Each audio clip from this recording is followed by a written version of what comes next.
means we can get some nice rest. Ah, too bad it's already getting dark again. Anyway, let's get to Ancona. I think it was Ancona.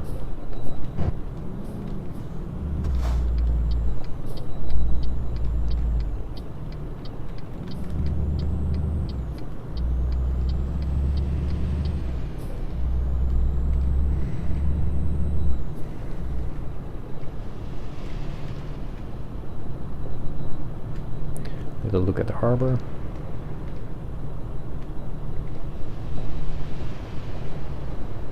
Holy shit, that thing is picking stuff up. It's amazing.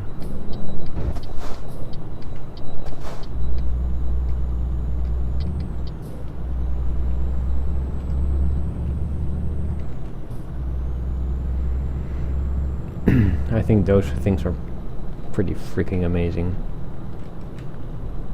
Don't know what they're called, but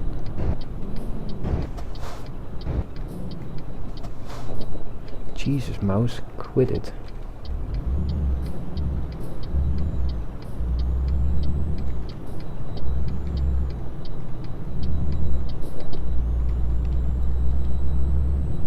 I think it's really something, you know, that's for men. I've realized that, you know, when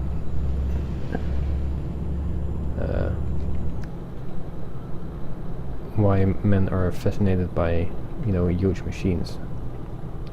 It's really not for, you know, compensation purposes, but I used to like trains a lot, and I still pretty much do, but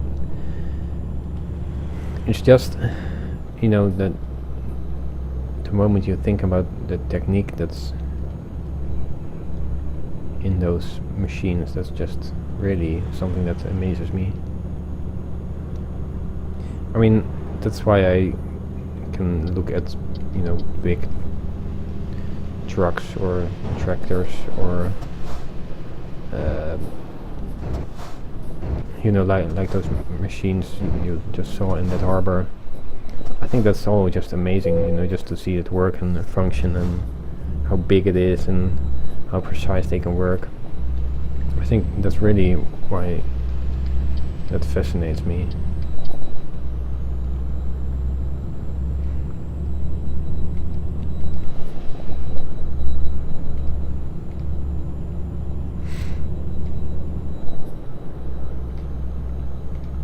I mean, I used to like it when I was a little kid, when my parents' house was at a small pond, and I think a couple of times a year there they basically cleaned up all the, I don't know what it's called, maybe it's just called reed, you know, stuff that's near the basically the coast. It's not really coast, on the side of the pond where, you know, it would get really muddy and just basically ew. And then I would wake up and hear the sound of a tractor lowering a small boat into the water, and that boat would just basically cut loose all the plants in the water, so the water would get clean again and not as muddy. And I thought that was really cool. And then you heard the small diesel engine of the boat with the guy in it with the radio on and just, you know, doing his thing on the boat. And back then I already found that fascinating. I also had this, I think it was a sort of comic book or just a sort of child's book with lots of pictures where there was a combine harvester, and just, you know, that a machine can cut straw and make bills out of it. I just think that's fascinating. I still think that is. And then, yeah, to realize that it's a really, really huge ass motherfucking machine. That's even nicer. See, nice. So I think it's just, you know, yeah, it's basically boys with their toys. That's it's a thing, but it's just the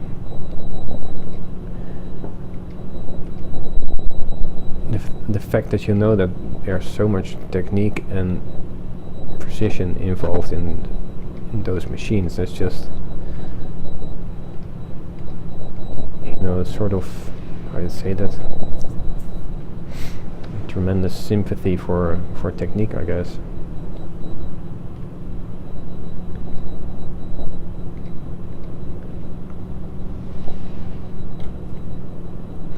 I mean, a friend of mine was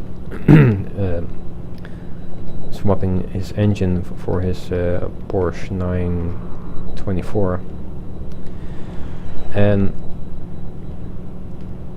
he found a place. Well, it's actually next to our theater. There's a small workshop, and there's also this huge Sluter tractor just sitting there, and sometimes, you know, they use it for stuff, but you only realize how freaking big it is when you're standing next to it. It's really fucking huge. I mean, and when you're standing next to the tires, which are basically almost as high as me, that's I'm almost 1.80 m or 6 foot. And these tires are just huge. I think they're 5 foot or something. I mean, that's just ridiculous. And of course, because it's a tractor, you can see, you know, where the engine is and how stuff basically is laid out. And it's just, yeah, I can look at it for hours and not understand anything of it, but just to look at the details and the engine. I just love it.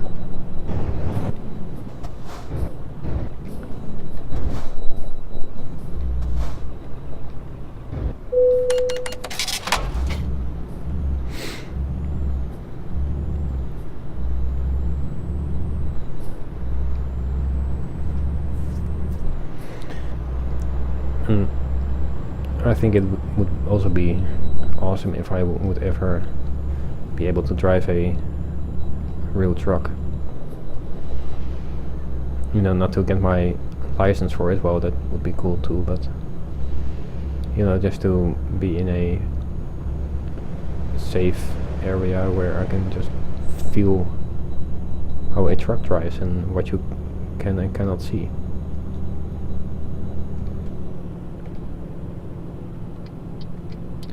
Yeah, are you gonna let me in? Okay, thank you.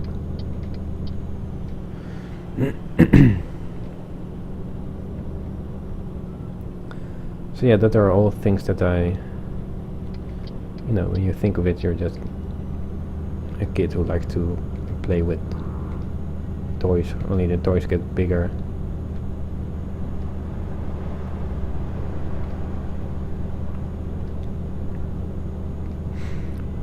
Because, yeah, my sister and her boyfriend, well, that's better, yeah. Her partner is better. They're volunteers at a steam train company. And my sister is conductor there, and her partner is, I don't know how you call it, but he's apprentice in putting the coal in the steam engine. But that's pretty cool. And I've been there numerous of times and just, you know, standing next to a big train is freaking awesome, especially when they're running. steam trains are just, I don't know who invented it, but wow. I think they're even so much more complicated than normal, diesel or fuel engines or gasoline engines. I think it's really amazing that they've basically been there for so long. And I also think it's a really good thing that these companies keep those trains alive.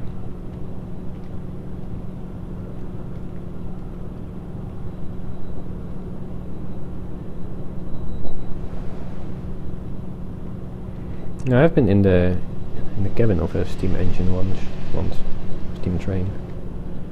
Man, it was bloody hot inside, but that's not so weird with all those fires to create the steam.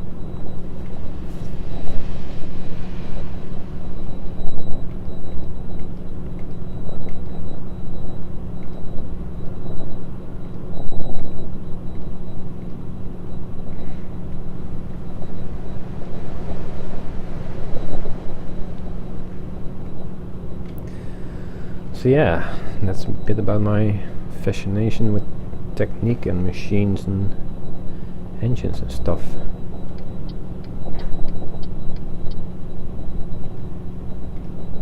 For the rest, I don't really have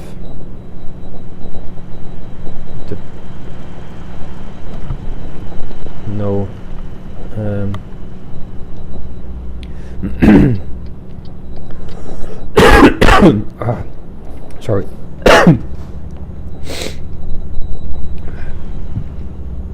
There's something stuck in my throat. Oops.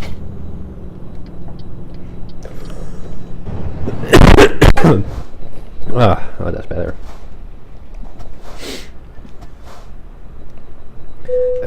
Yeah, for the rest, I don't have really much other big machines where I've seen or something. I mean, yeah, for me it's totally logical that I like a game like Farming Simulator, because you can ride or drive all these machines that you've seen working in real life, or just standing there and realize how big they are, and just having them work and produce some stuff for you. I think it's amazing.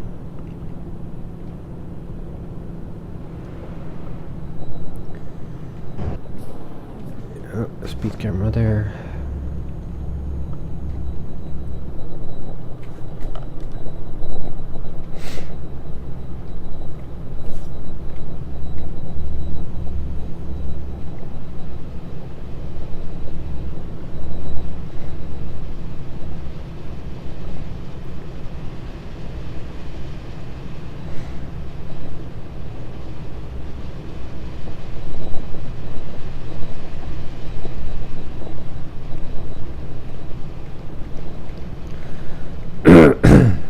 Still stuck.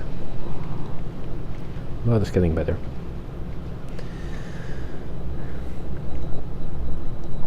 I recently watched A Long Way Around with Charlie Boorman and Ewan McGregor. And Ewan McGregor used to be a farmer's boy, and he also said, yeah, just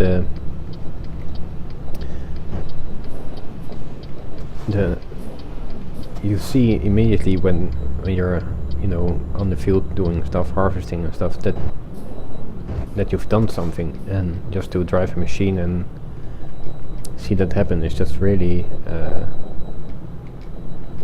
do you say that?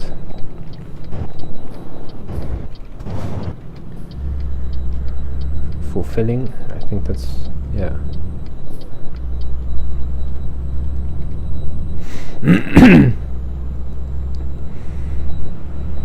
Yeah, you get a real good sense of achievement when you do that. And I can totally understand that, and that's why I play Farming Simulator. And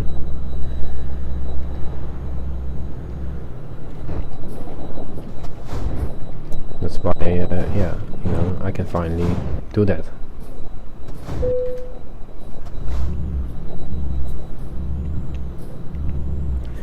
You know, it's not really that realistic, but still, you know, that great feeling of achieving something like, you know, harvesting your corn and saving it and waiting for a right price for it and then selling it and making more money so you can buy bigger equipment. It's just really lovely feeling.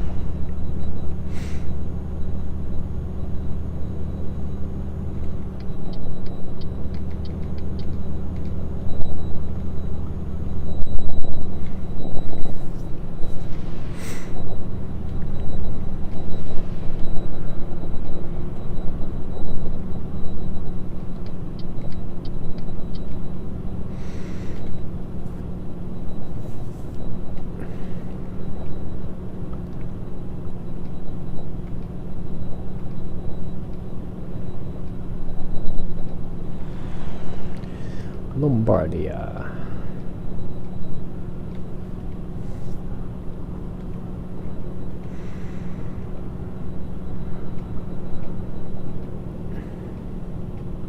I really want to get to Tripoli. Can't wait to get a new truck and our first driver.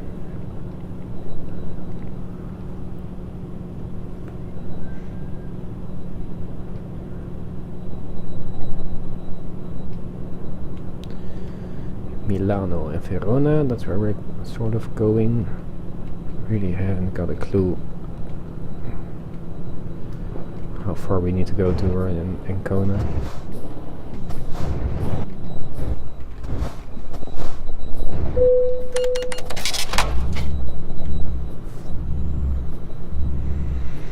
And we'll probably get at Ancona at a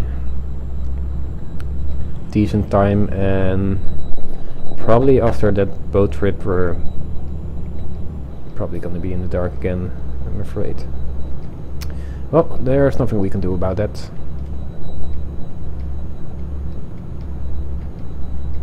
How much time do we have? Oh, we've got plenty of time to deliver this. Could probably do this trip twice.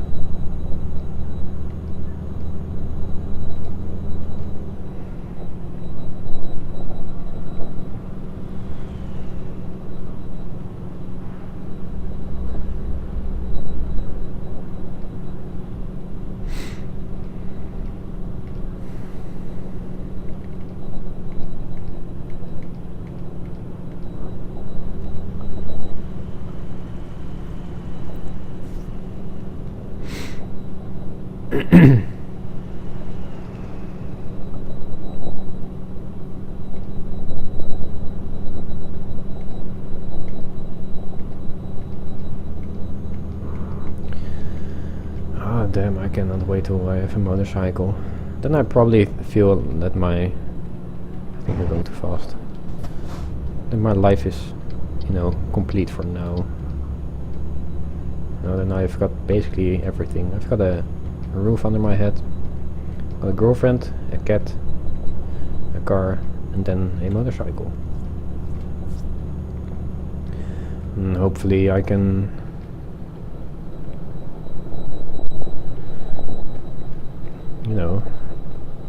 then focus on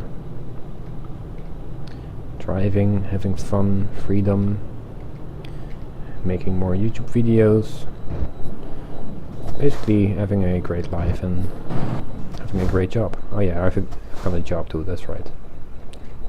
Best job ever.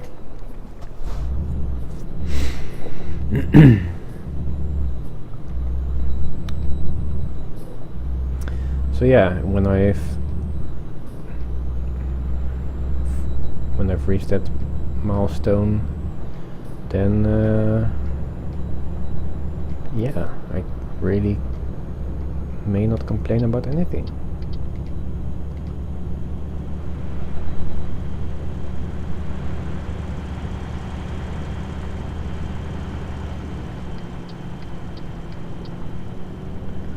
Probably gonna try and get more skilled at my job and just enjoy life.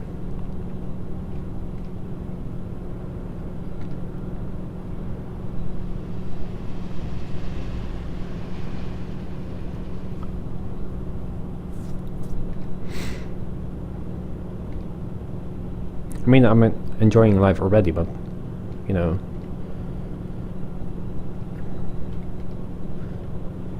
and I've got a motorcycle, and yeah, I'm really curious to find out how much I'm going to use my car when I've got my motorcycle. Probably mostly when it rains. And I think it would be awesome just to, you know, go home from work and just have a nice little tour in the dark.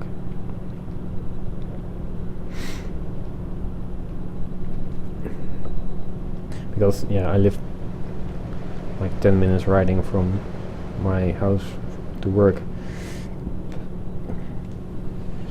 So I have to make some more miles to get the engine nice and warm and make sure that the spark plugs don't get clogged up and dirty. That's all in the future, and hopefully it will be, well,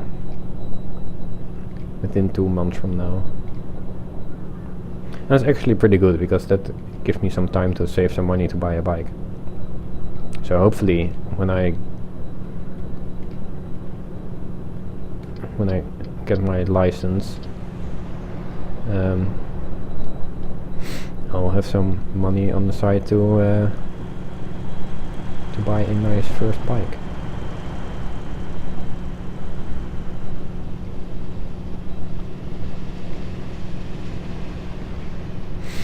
And I think for me now there are a couple of options. I mean,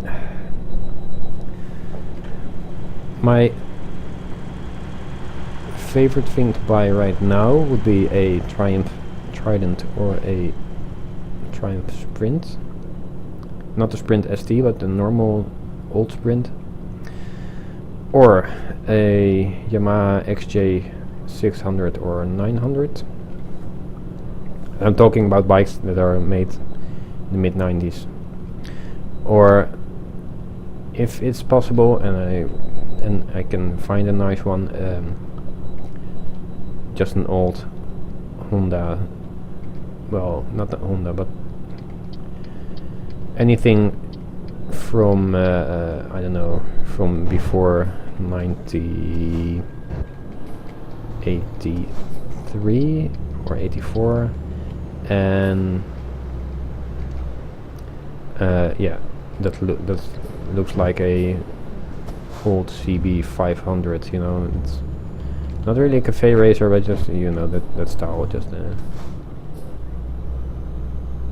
something like that.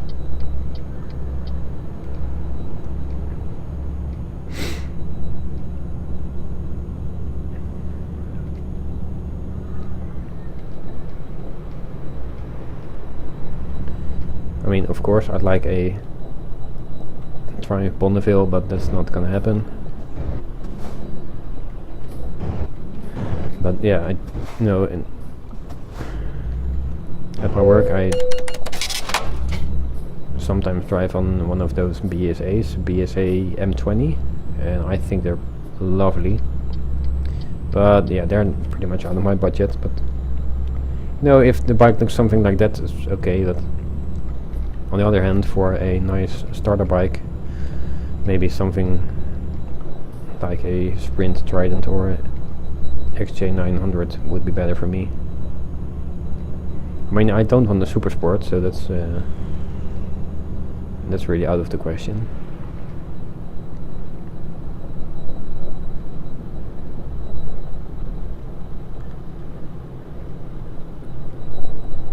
For some reason, I think there are speed cameras here.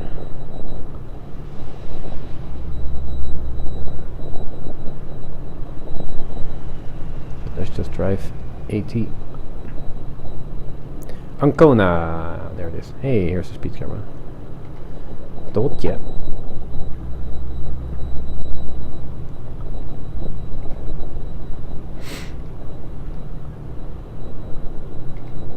I mean, I like other Triumphs as well, but I just wanna, you know, I just want to buy a decent bike for maximum 2,000 euros, just to start with. And if it's possible, even cheaper, but, you know, it's gotta be in sort of a good nick. Or it has to be cheap, but easily fixable. You know, if someone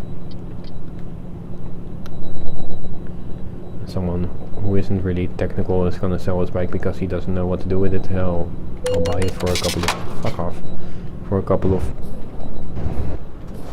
hundred, and then fix it for hopefully very little money. But it all remains to be seen. I don't know what comes up. You know, I'm pretty much looking daily for what's available, but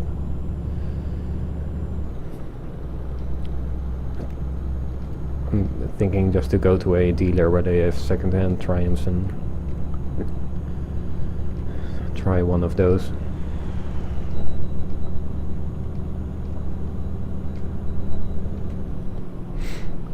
And I basically really love the styling of the Yamaha XJ900 and 600 and the Triumph Sprint, because they basically look sort of the same, and I like that look.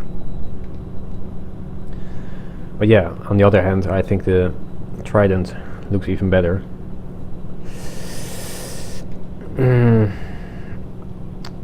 So yeah, I really don't know.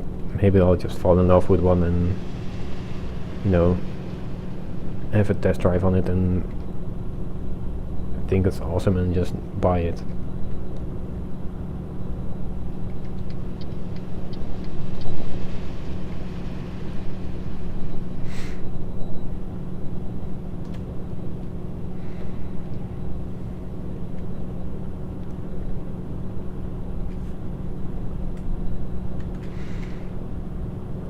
Because yeah, I don't want the bike to look too good, because yeah, you know, I might drop it and I don't want it to, yeah, to regret it, you know, to buy a bike that's too nice and crash it, because, you know, that sometimes happens. Well, not really crash, but drop it because you're getting out of balance. And you know, that's also what I did with my car. I didn't drop it, but you know, I looked for a cheap car and one that I wasn't afraid to get some dents in, because yeah, you know, you're still a driver and you never know what's gonna happen. So I bought a cheap car, and yeah, I've had some minor accidents with that, but yeah, never regretted that I saved up more money and bought a more expensive car, because yeah, you know, everything that you break on is gonna be more expensive as well.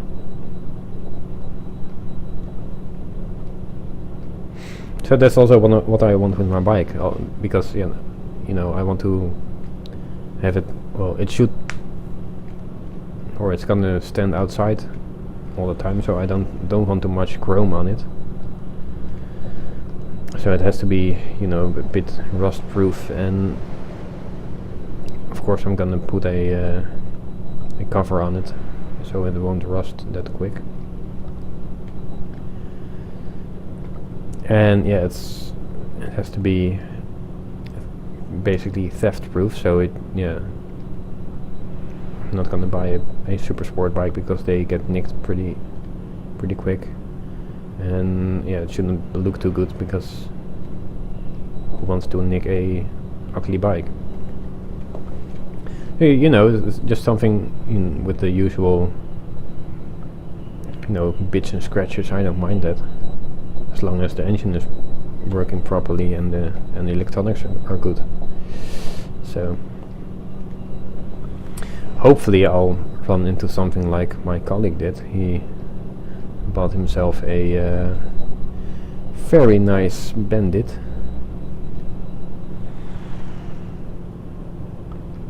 And another co-worker had to test drive it because he just got his license, but it takes a couple of days before you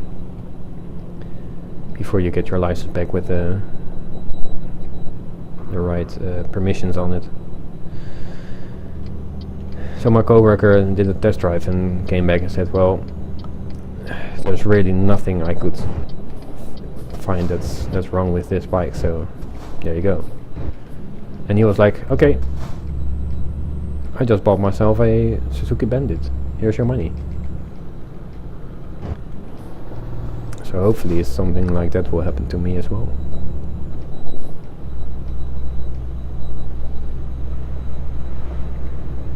And I think it will, but yeah.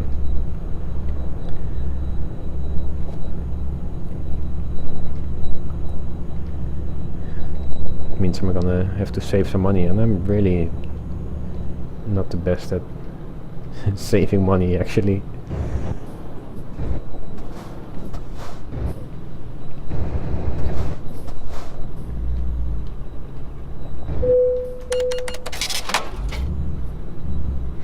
So it might take longer before I have the money to buy a bike. I'd like to get it as early as possible, so I can, you know, just keep on driving and not forgetting how stuff works. It's probably just like riding a bicycle that you don't forget it, but you know, it would be nicer just to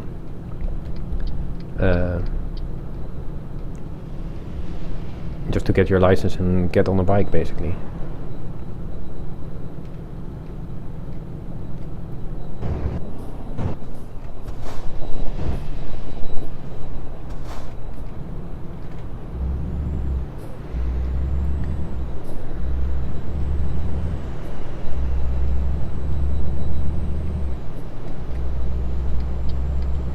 Don't turn. God damn it.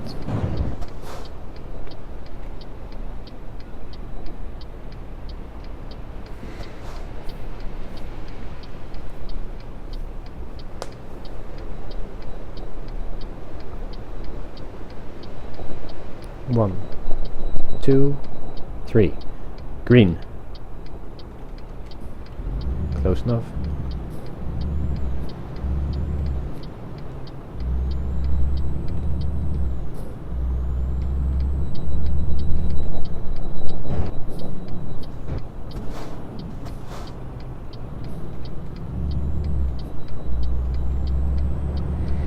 Okay, our final boat trip of today.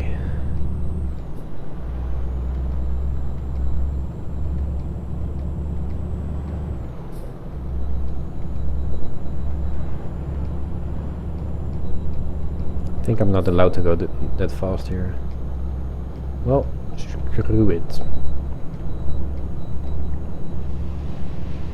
Holy shit, is that a boat? Nice.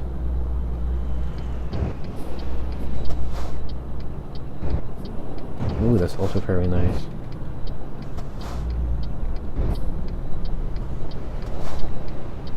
Go. Thank you. Oh, narrow, narrow.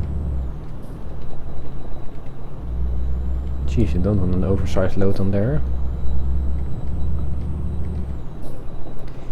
Hello. I'm back. 2. We're going to Tripoli. Yeah, let's let's take this one. And like I said,